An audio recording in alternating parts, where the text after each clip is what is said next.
vamos a recorrer otra parte del camino que nos conduce a la Atlántida, ya sea para encontrar que fue un mito o una realidad.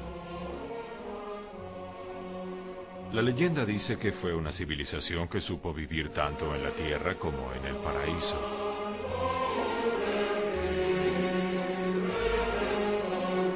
En las experiencias y la filosofía atlante está la información necesaria para encontrar el justo equilibrio entre materia y espíritu, mente y emoción, unidad e individualidad.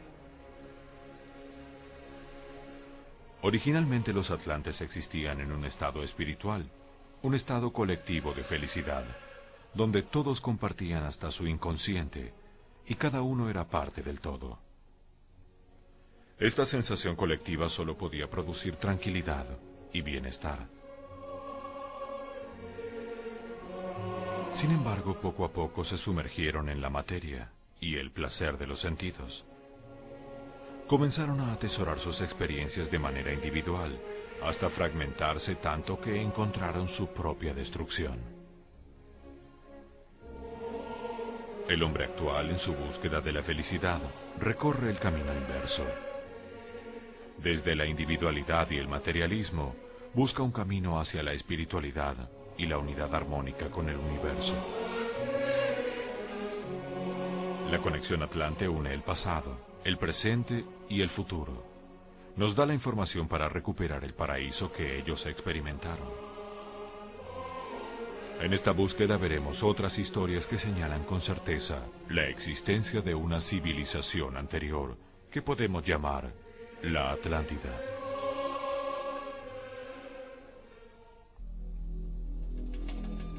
Hoy, gracias a la tecnología, el hombre ve cada vez más lejos.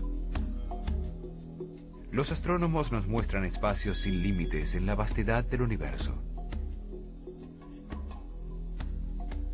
Se asiste al nacimiento de estrellas a miles de kilómetros de la Tierra. Se fotografían galaxias y constelaciones en zonas sin tiempo ni espacio.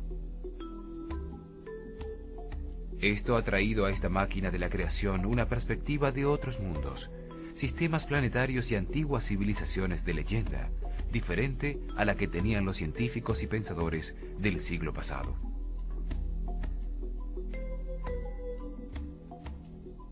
Hoy se pueden buscar en el pasado, donde no existen doctrinas concebidas por el hombre, respuestas a los tiempos que vivimos. Hay que permitir que la intuición tome el control.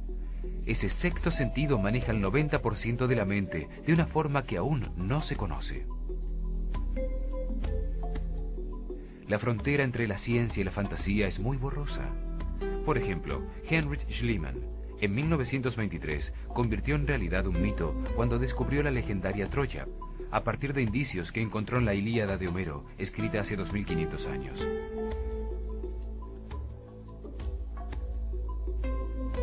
Aún después, con el mismo libro, encontró la Puerta de los Leones y la famosa máscara del rey Menelao en otra ciudad de leyenda, Micenas, demostrando que la fantasía siempre tiene bases reales. El mito de la Atlántida está formado por metáforas y hechos reales perdidos en el pasado. Platón describe a la Atlántida en dos diálogos, Timaeus y Critias. Critias cuenta una historia que escuchó su abuelo de Solón, un gobernante griego que visitó Egipto en el año 600 a.C. Allí un sacerdote egipcio consagrado a la diosa Neith de Sais, protectora de las ciencias, le mostró registros de antiguas civilizaciones desaparecidas. Afirmó que egipcios y griegos descendían de unos pocos sobrevivientes de un poderoso país, destruido 9000 años antes por un cataclismo. El diálogo de Platón sobre la Atlántida puede interpretarse de varias maneras, como el registro de un hecho real o como una historia fantástica. Si la historia fuera inventada, podría ser una alegoría de su propio tiempo, una parábola moral o un cuento mítico. A principios del siglo XX, cuando se descubrieron las placas tectónicas y la existencia en la mitad del océano Atlántico de montañas sumergidas con más de 4000 metros de altura, se afirmó que era una evidencia real de la existencia del continente perdido. Se descubrió que toda esa zona había tenido una permanente actividad volcánica submarina. Sin embargo, hasta el momento, solo se han encontrado algunas ruinas misteriosas en Bimini. No ha aparecido una gran ciudad oculta entre el coral que pruebe, como en el caso de Troya o Micenas, que la Atlántida realmente existió. Se argumenta que es difícil encontrar pruebas tangibles, teniendo en cuenta que han pasado casi 13.000 años y un cataclismo global que borró cualquier rastro de civilizaciones anteriores. El calentamiento causado por el Sol derritió las capas de hielo que cubrían los continentes en la era glacial.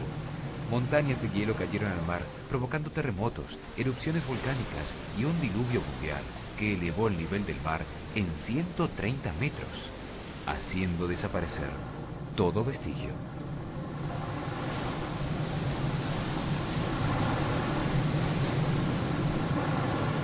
La falta de pruebas sobre la realidad de la Atlántida conduce a que muchos afirmen que Platón solo escribió una historia fantástica sobre las realidades políticas de su tiempo. Un retrato idealizado de la organización y el funcionamiento de una sociedad perfecta. Recurrir a una alegoría era un camino más seguro para pronunciarse en contra de su sociedad. Una manera oculta de mostrar sus debilidades, en un momento en que era muy peligroso criticar. El hundimiento bajo el mar representaría la destrucción política, moral y filosófica que él temía. Una advertencia del camino que los atenienses habían tomado. Otra manera de entender la leyenda de Platón es como una ficción filosófica o una parábola que busca señalar verdades importantes sobre la naturaleza humana. Como ficción, muestra los beneficios de la cooperación entre los hombres, las ventajas de seguir las leyes establecidas y las penalidades que resultan de la codicia y de la ambición.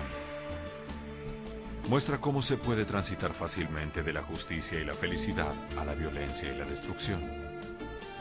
En ese sentido, la historia de la Atlántida es muy importante para la sociedad actual, sobre todo en momentos tan difíciles como los que vivimos, cuando el hombre dejó de cooperar con los otros hombres. Como todo mito, el de la Atlántida se volvió más importante que su realidad histórica. Además, identificarla como la fuente de toda la cultura humana intensificó el mito. Este mito combina dos grandes motivos universales: el paraíso perdido y el diluvio universal. El Edén y Noé aparecen en la Biblia, y con otros nombres en todos los libros sagrados de las distintas religiones y culturas. Los mitos cobran vida cuando se cree en ellos. Sirven para guiar al hombre en un mundo que solo entiende imperfectamente. En el mito atlante, la figura central es la humanidad, encarnada en un sitio ideal, perfectamente gobernada y con fructíferas riquezas.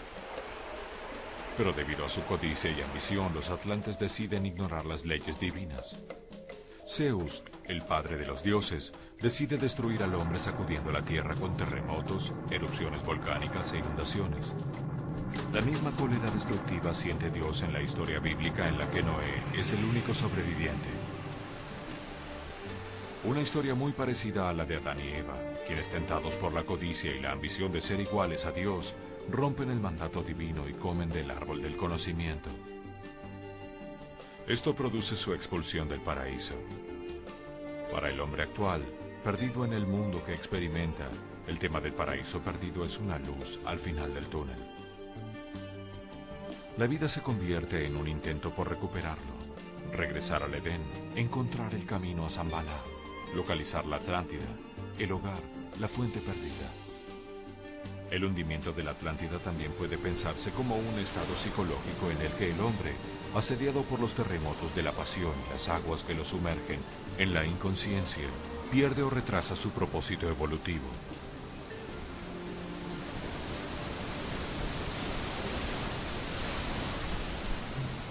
Existen muchas teorías sobre la existencia de la Atlántida y de otras civilizaciones anteriores, algunas fundamentadas en evidencias inexplicables.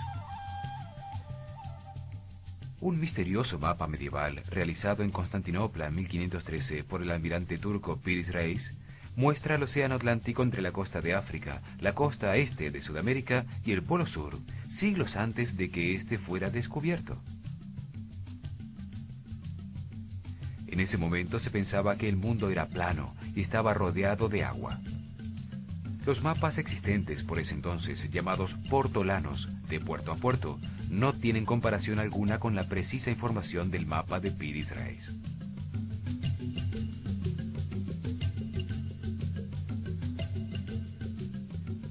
Ni siquiera mapas de 200 años más tarde, como este de De Witt, tienen una información parecida. Piri-Reis usa coordenadas de longitud y latitud para dividir el globo. Se trata de la trigonometría esférica, inventada muchísimo después por Geraldo Mercator. Su precisión, comparándola con los cálculos actuales, es absoluta. Hay varios elementos extraños en este mapa. El primero es que los contornos de los continentes parecen corresponder exactamente con una fotografía tomada desde el aire con centro en las pirámides de Egipto. El mapa fue analizado por la Fuerza Aérea Norteamericana, que confirmó su extraordinaria precisión y que tiene su centro en las pirámides. El almirante Piri-Reis dejó notas escritas en el mapa, en donde niega toda responsabilidad de los registros originales y de la cartografía. Reconoce que se trata de una copia de una serie de 20 mapas muy antiguos, hoy desaparecidos. Dice que obtuvo algunos de los mapas originales del piloto que acompañó a Cristóbal Colón en sus 3 viajes, al convertirse en prisionero durante una batalla entre los turcos y los españoles en 1501. Esto querría decir que Colón sabía que iba a encontrar las costas sudamericanas. El mapa muestra el río Amazonas, con la isla de Marajo, solo descubierta en 1543 en su desembocadura.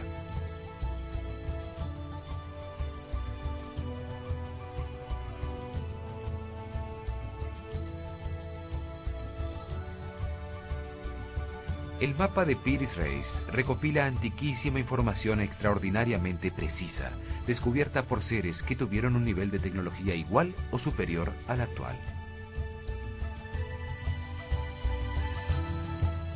Otro mapa bastante extraño es el realizado por Orontus Phineus en 1532, donde aparece la Antártida sin la capa de 2 kilómetros de hielo que la cubre actualmente. Lo extraño es que ese continente no fue explorado hasta 300 años después, en 1818. Sus contornos coinciden de manera asombrosa con mapas elaborados en 1977, cuando por primera vez se hicieron estudios sísmicos sobre el Polo Sur para averiguar qué había debajo de la capa de hielo. La evidencia geológica que conocemos nos dice que la Antártida sin hielo solo pudo haber existido en el periodo comprendido entre el año 13.000 y el 4.000 a.C., cuando no existía una civilización capaz de registrar las costas del Atlántico. ¿Cómo es posible que un mapa elaborado en 1513 incluya detalles de un continente que no se exploró hasta 1818? ¿Y por qué lo registra sin hielo, en unas condiciones que no pudo tener sino hace 12.000 años?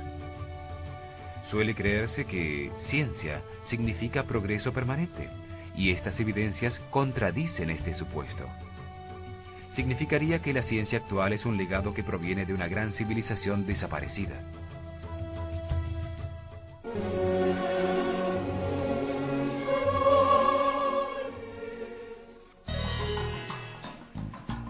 Hay 2 maneras de leer los antiguos textos religiosos: la forma exotérica, que encuentra solo significados racionales, como en un diccionario de los que conocemos, y la esotérica, que intuye en un sistema de símbolos la visión del universo como un todo. La esotérica usa la energía mental y es una muestra de un sistema superior de conocimientos, de la forma intuitiva de conciencia que antiguas civilizaciones nos dejaron como herencia en muchos libros. Hoy en día, pocos seres utilizan el cerebro para captar esa información esotérica. Para la mayoría de las personas puede ser solamente imaginación. Sin embargo, es una forma práctica y científica de obtener información. Libros hindúes, probablemente la literatura más antigua del mundo, contienen esa simbología esotérica. Le dan una gran importancia al ciclo de 25.920 años que llamamos precesión de los equinoccios, al igual que sumerios y egipcios. Para ellos, este ciclo determina las catástrofes periódicas que destruyen gran parte de la humanidad. Cambios magnéticos en el Sol, que ocasionan cambios magnéticos en la Tierra, alterando el eje de giro y el clima del planeta.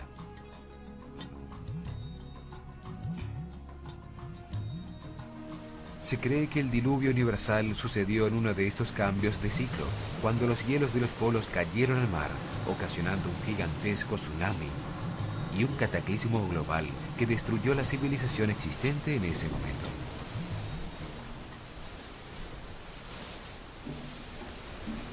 Los libros hindúes dicen que esto pasó en el año 10.900 a.C. La fecha coincide con el fin de la época glacial y con el comienzo del nuevo tiempo llamado Sep-Tepi, en los calendarios egipcio y sumerio.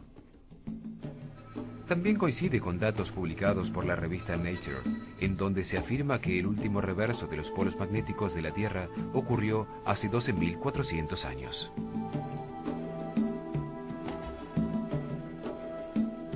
Los libros dicen que en ese momento el imperio hindú de Rama se encontraba en guerra con la madre de su civilización, un pueblo al que llaman los Asvins o gemelos, una figura que siempre representó a la Atlántida. La guerra se dio porque los atlantes cambiaron su mentalidad original, intuitiva, lunar, controlada por el lado derecho del cerebro, de imágenes, sentimientos, emociones y unidad, por una controlada por el lado izquierdo del cerebro, solar, racional, tecnológica e individual. Esto provocó el enfrentamiento con los místicos e intuitivos hindúes. Afirman que los atlantes o Asvins venían de uno de los 7 continentes. El Sveta o Sakadvipa, una isla paradisíaca al este, blanca y pura, llamada Atala, que desapareció con el cataclismo y que en sánscrito quiere decir tierra sumergida.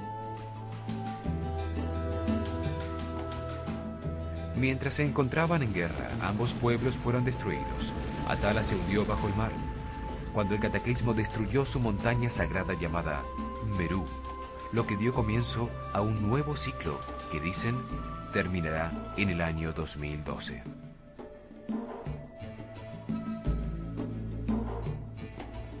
Para los hindúes el cambio de una era a otra es un momento alarmante.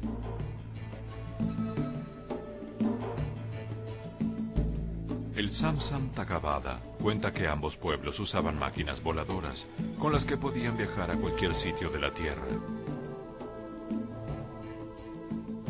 A las hindúes las llama vimanas y las describe como propulsadas por un líquido combustible amarilloso derivado del mercurio. A las de los atlantes las llama Vaiglisis. Tenían una tecnología antigravitatoria más avanzada con la que podían desplazarse con igual facilidad, tanto en el aire como bajo el agua. Tienen precisas descripciones de avanzadas tecnologías de vuelo, de misiles, rayos láser y hasta bombas atómicas.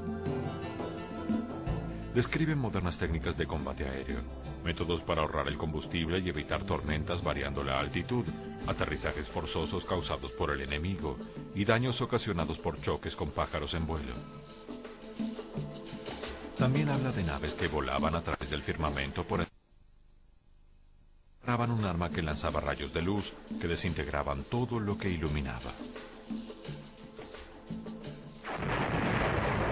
El Mausala Purva menciona el lanzamiento de un proyectil que contenía la fuerza del universo, que explotó provocando un resplandor igual al de 10.000 soles, reduciendo a cenizas las razas enteras de los Brichis y los Anshakas, dejando solo unos sobrevivientes con los cuerpos consumidos, sin cabellos ni uñas, infectando todos los alimentos y rompiendo todas las vasijas de barro. El Surya Siddhanta, una tabla con medidas astronómicas de exactitud comparable a la actual, establece la medida del diámetro de la Tierra en 12.617 kilómetros, Hoy se sabe que es de 12.765 kilómetros. Calcula que la distancia a la Luna es de 407.198 kilómetros. Hoy se sabe que es de 406.731. Habla de los Shidas, hombres perfectos, y de los Vidyayaras, hombres sabios que viajaban por encima de las nubes muy cerca de la Luna. Dividía el tiempo en fracciones tan pequeñas como un kasta, equivalente a 3 centimillonésimos de segundo, la duración de un mesón. Esto indica la existencia de aparatos sofisticados utilizados con propósitos que desconocemos. El Mahabharata es un larguísimo poema en el que un dios encarnado como piloto de una máquina voladora cuenta la historia de esos conflictos entre lunares y solares, con armas tan poderosas y avanzadas como las actuales. Describe cómo Salva, montado en un vehículo volador tan grande como una ciudad, se enfrenta a Krishna y le arroja misiles, lanzas y arrojadores de fuego, iluminando el cielo con cientos de soles, por lo que no se sabía si era de día o de noche. Krishna le responde con un brillante disco como un sol que parte su nave en dos. La ciudad cae del cielo y muere Salva. Así termina la narración del Mahabharata. Los efectos de un arma llamada Agnaya, utilizada por Adwatan contra los Pandava, o el proyectil que contiene toda la fuerza del universo disparado por Gurkha, desde su vimana volador, con el que destruyó las 3 ciudades de los Brishnis y los Anjakas, son similares a los de una bomba atómica.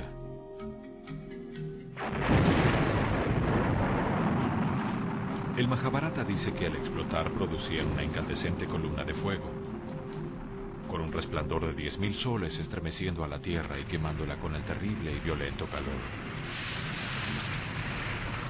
Fieros vientos soplaron y las nubes rugieron hacia arriba, disparando polvo y rocas en todas las direcciones, oscureciendo todos los sitios. Los cuerpos quedaron tan quemados que no eran reconocibles. Los guerreros que lograron escapar se tiraron al agua para lavarse, pero el pelo y las uñas se les cayeron y toda la comida se envenenó. Todas estas narraciones tan precisas sobre técnicas voladoras, misiles y estallidos con características atómicas, para un ser de nuestra época son normales y entendibles. Pero ¿cómo hicieron para describirlas hace 5 o 6.000 años? La única explicación posible es que estén describiendo eventos que realmente sucedieron y que sus trazos hayan desaparecido con un cataclismo universal. Estas narraciones de libros antiguos hindúes no son las únicas que hablan de guerras atómicas y de avanzadas tecnologías. En excavaciones arqueológicas en las ruinas de la ciudad hindú de Mohenjo-Daro, que significa montaña de los muertos, se encontraron esqueletos radioactivos y muros de ladrillo vitrificados y fundidos por un inmenso calor, resultado de una misteriosa explosión de proporciones atómicas.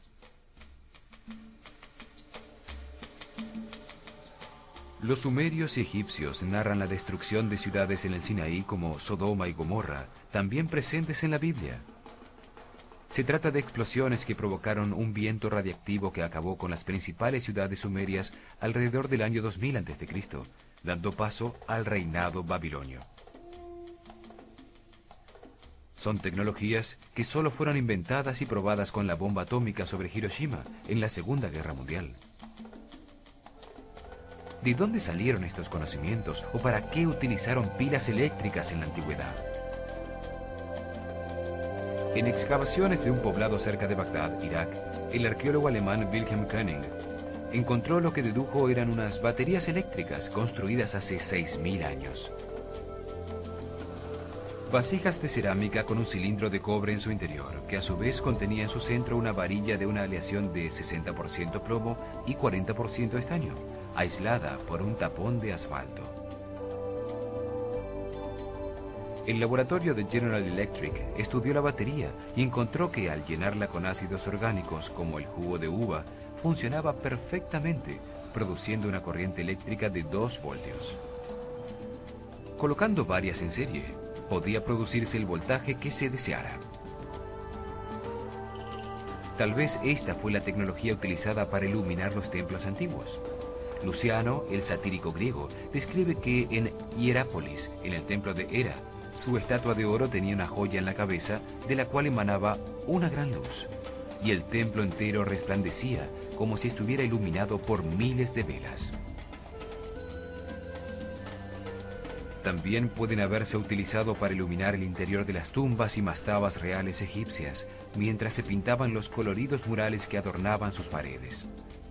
Tengamos en cuenta que no quedaron los rastros de humo que debieron producir las antorchas de fuego que, según se piensa, fueron utilizadas para ver en la oscuridad. Muchas evidencias prehistóricas ponen en duda la versión oficial sobre la existencia del ser humano en la Tierra. Han sido suprimidas o dejadas de lado.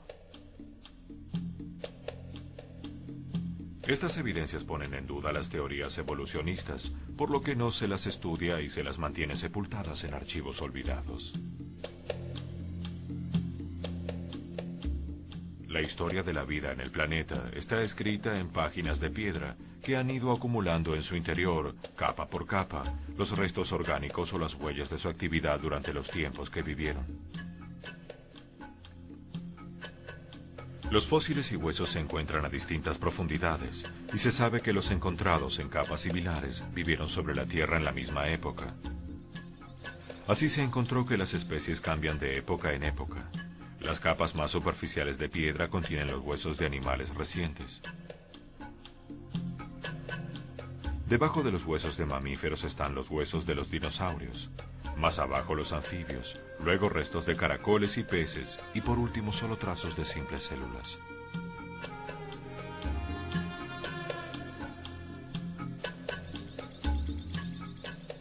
La existencia de primates parecidos al hombre, semejantes en su organización anatómica, esqueleto, sistema muscular y sus restos encontrados en las distintas capas geológicas, llevó a Charles Darwin en 1859 a desarrollar la teoría de la evolución de las especies.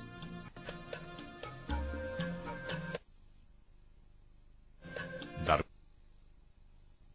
por la Biblia y afirma que el hombre, a través de cambios accidentales o causales a lo largo de inmensos periodos de tiempo, es un animal que evolucionó de sus padres, los monos y primates originales en el planeta, gracias a su fortaleza.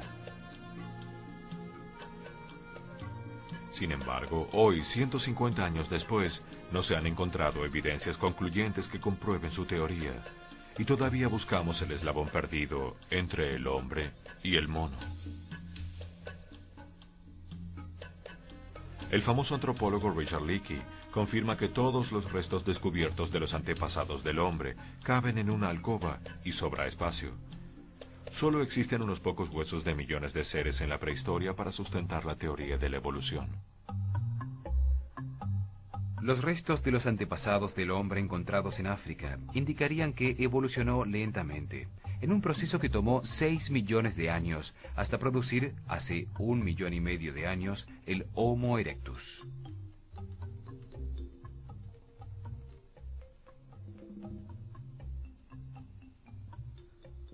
Con una capacidad craneana de 1000 centímetros cúbicos, camina erguido liberando sus manos, lo que le permite utilizar herramientas. Los ojos en el frente perfeccionan su sistema visual, permitiéndole calcular mejor las distancias y cazar mejor. Desapareció por completo hace 250.000 años, posiblemente en uno de los cataclismos históricos que cambió la forma de la Tierra y las especies. Sin embargo, se cree que en su proceso de desaparición dio paso al Homo sapiens, a pesar de que hasta ahora no aparece el eslabón perdido que una los dos procesos evolutivos en uno solo continuo. La teoría convencionalmente aceptada dice que hace 250.000 años apareció en África, extendiéndose por Europa hace 100.000 años, pasando luego a Asia hace 40.000 años, y llega a través del estrecho de Bering a América hace 30.000 años, y a Sudamérica hace 15.000 años.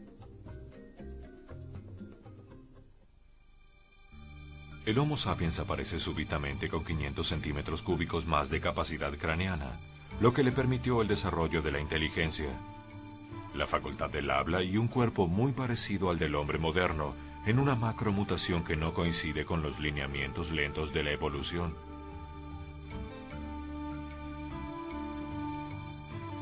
Realizar esta evolución, el despertar de la conciencia, debiera haber tardado por lo menos otros 15 millones de años, el tiempo de evolución que necesitó el mono para convertirse en Homo erectus.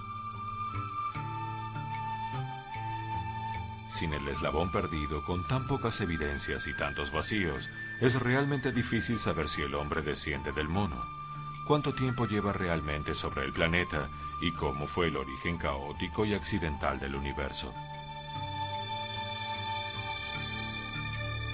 Han aparecido evidencias anómalas que ponen en duda las fechas y teorías aceptadas.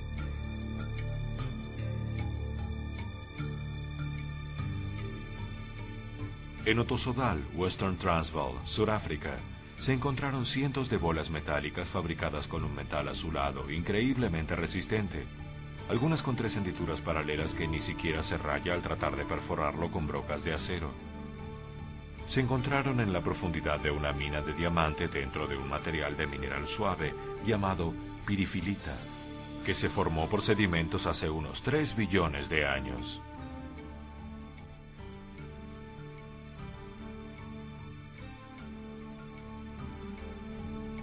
En Antelope Spring, Utah, se encontraron huellas fosilizadas de pisadas con calzado sobre un bloque de la era cambriana, de hace 500 millones de años.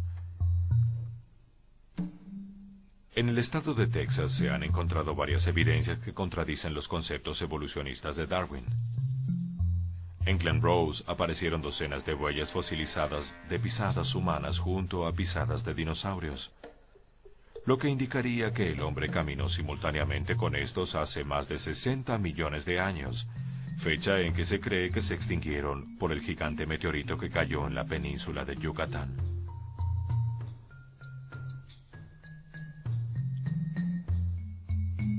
Las mismas huellas de humanos junto a las de los dinosaurios se encontraron un poco más lejos, al lado del río Biloxi, donde también se descubrió un martillo elaborado mediante una aleación metálica bastante extraña, con su mango carbonizado por una altísima presión y temperatura. Lo mismo sucede con la roca de hace 80 millones de años donde estaba escondido. En la profundidad de una mina en Table Mountain, California, dentro de una formación rocosa de hace 5 millones de años, se encontraron varios objetos de piedra, incluyendo un mortero y una calavera. Esto indicaría la existencia de hombres inteligentes que usaban herramientas hace millones de años, y la posibilidad de una civilización anterior a la actual. Son evidencias físicas reales de la existencia del hombre desde muchísimo tiempo antes de lo que Darwin asegura. Existe un arte inexplicable, misterioso, dejado atrás en cuevas, cerámicas, esculturas y bajorrelieves que nos muestra indicios de avanzadas civilizaciones anteriores al diluvio, con conocimientos y tecnologías misteriosas.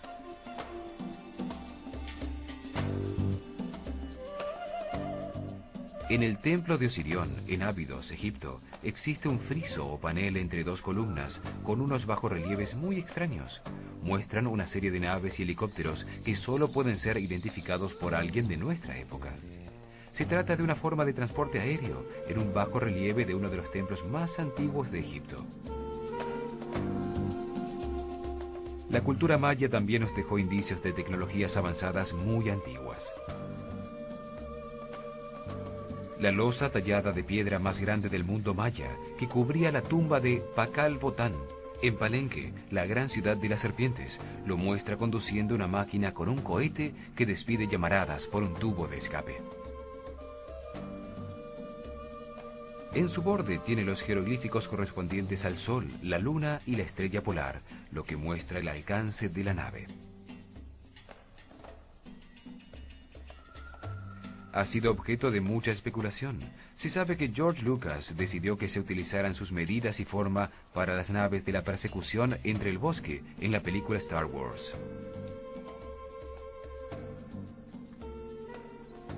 Fray Ramón Ordóñez declaró en 1773 que leyó un libro escrito en quiché por Botán, que fue quemado por el obispo de Chiapas.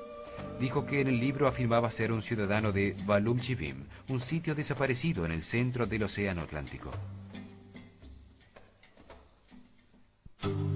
Muy cerca, en Costa Rica, sobre el delta del río Diquis, se encontraron más de 1000 esferas en piedra volcánica de distintos tamaños, perfectamente pulidas. Algunas pesan varias toneladas y se encuentran a cientos de kilómetros de la cantera donde pudieron haber sido hechas, colocadas en formaciones triangulares.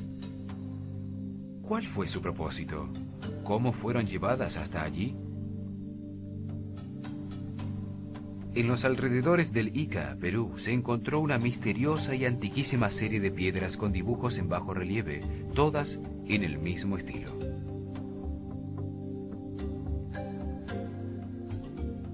Por la pátina de su superficie se sabe que fueron talladas hace 12 o 13.000 años. Sin embargo, muestran conocimientos y procedimientos avanzadísimos aún para la época actual. Astrónomos que miran sucesos en lejanas estrellas, viajeros por el aire, los continentes de la Tierra en posiciones distintas a las actuales, y dibujos de animales ya desaparecidos. También se representa un trasplante de corazón, que comienza con una mujer embarazada a la que le sacan sangre para aprovechar las proteínas y hormonas que impiden que su feto sea rechazado como un cuerpo extraño. El paciente recibe una transfusión de la sangre de la mujer embarazada y le introducen el nuevo corazón en el pecho. Estos bajorrelieves son verdaderas enciclopedias de piedra de la antigua civilización atlante, llevadas al Perú por el dios científico Viracocha después de la catástrofe que oscureció al sol. En Nazca, también en Perú, se han descubierto enormes figuras y líneas de muchos kilómetros de longitud, trazadas con piedras en el suelo, que solo pueden ser vistas desde el aire.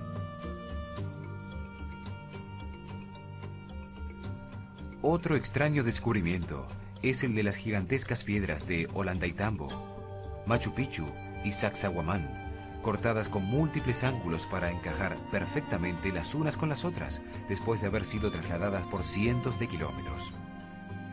Frescos rupestres pintados hace 9.000 años, que se encontraron en una cueva en Tassili, en el Sahara, muestran seres con escafandra. Otro fresco descubierto en Kimberley, Australia, muestra seres sin boca y también con escafandra, además de sandalias, en un sitio donde los indígenas andan descalzos. Es evidente que el hombre no conoce su propio pasado y se acomoda a creer las teorías que no permiten abrir su mente a otras posibilidades. Las evidencias que hemos visto indican la presencia de civilizaciones anteriores con tecnologías distintas a las nuestras.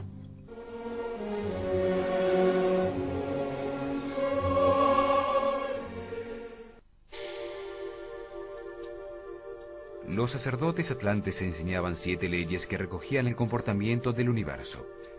En la base de la pirámide de esas 7 leyes universales está la ley de la naturaleza. Actúa sobre los cuerpos físicos de todos los seres vivos, en la densidad de la materia, donde se encuentran las vibraciones más bajas del universo.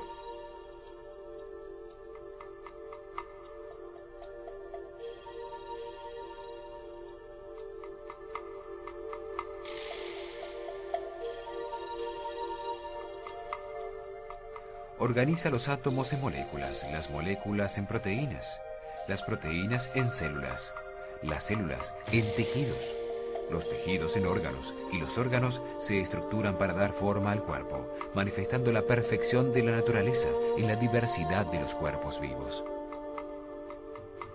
La ley de la naturaleza es una programación automática de origen divino, contenida en los códigos genéticos de cada especie.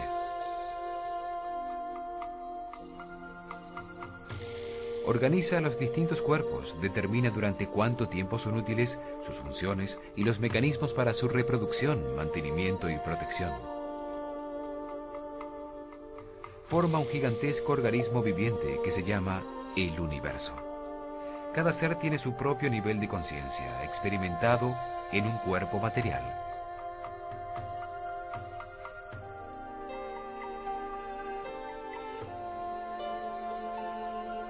Los cuerpos contienen la conciencia que experimenta la vida y así comprende la razón del universo en un proceso de evolución hacia la perfección y la sabiduría que toma muchas encarnaciones.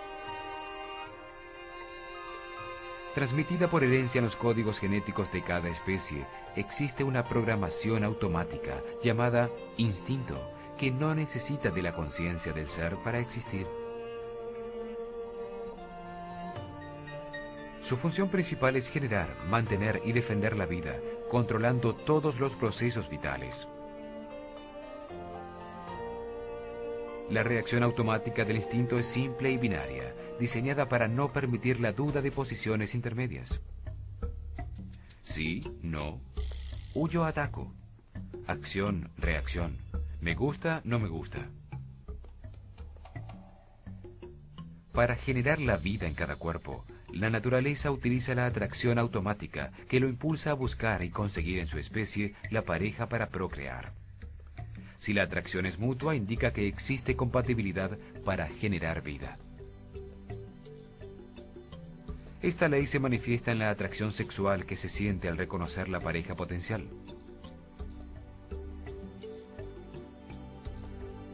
Para mantener la vida en cada cuerpo, la naturaleza utiliza el deseo automático, que lo impulsa a buscar y conseguir lo que necesita para vivir. Se manifiesta como hambre, sed y como la capacidad para reconocer el alimento que necesita y el medio natural de su especie. Para defender la vida en cada cuerpo, la naturaleza utiliza el miedo automático a perderla, que lo impulsa a huir o a defenderse.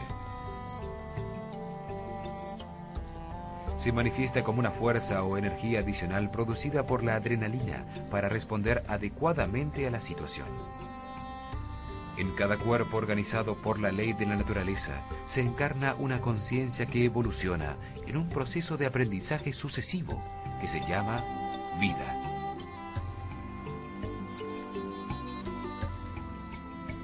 Todas las conciencias individuales recorren el mismo camino hacia la sabiduría, pero se encuentran en distintos niveles de evolución.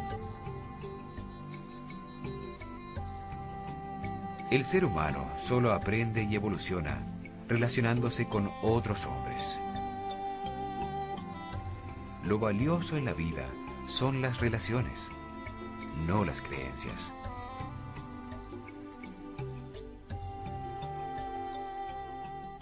Con la ley de la naturaleza, el Creador diseña la diversidad del universo para que la conciencia evolucione. Diferentes razas, en distintos lugares y climas, expuestas a diferentes situaciones y culturas, permiten el contraste de la diversidad. Distintos hombres con distintos niveles de conciencia se comportan de diferentes maneras, permitiendo las relaciones de aprendizaje. Solo a través de estas relaciones con los demás evoluciona la conciencia. Así se manifiestan las distintas personalidades que desarrollan el arte, la ciencia, la industria, o fomentan la revolución y el caos social. Los instintos organizan las respuestas automáticas de los cuerpos que albergan estas conciencias para que funcionen perfectamente. Cuando un ser vivo viola la ley de la naturaleza, siente dolor o enfermedad. Esta violación es permitida por una de las leyes jerárquicamente superiores con algún propósito de evolución. Se genera dolor o un proceso de destrucción que disminuye la fuerza vital en el organismo y la calidad de vida que se experimenta. En los primeros niveles de evolución se desarrollan personalidades primarias para vivir procesos que desarrollen la conciencia. Sus reacciones en esos niveles son casi totalmente instintivas y agresivas. Esto daña las relaciones con los demás y produce sufrimiento. Al tratar de evitarlo, se toma conciencia y se evoluciona. Una conciencia evolucionada domina su instinto automático y no tiene un comportamiento agresivo con los demás. Así comienza a actuar desde la ley de armonía, la ley inmediatamente superior a la de la naturaleza. El propósito de la vida es enseñarnos lo que no sabemos a través de las experiencias en el cuerpo físico. Vivimos para aprender, para graduarnos en sabiduría universal. Hemos visto evidencias contrarias a la historia convencional que nos permiten aceptar la existencia de una civilización anterior a la actual, que desapareció dejando muy pocos rastros con el cataclismo universal. En nuestro próximo programa veremos cuándo desapareció la Atlántida, de acuerdo a información registrada por muchos pueblos de la Tierra. Veremos distintas teorías sobre su posible ubicación, hasta llegar al sitio donde más posibilidades tiene de haber existido, y por supuesto continuaremos profundizando en las 7 leyes universales. Acompáñenos.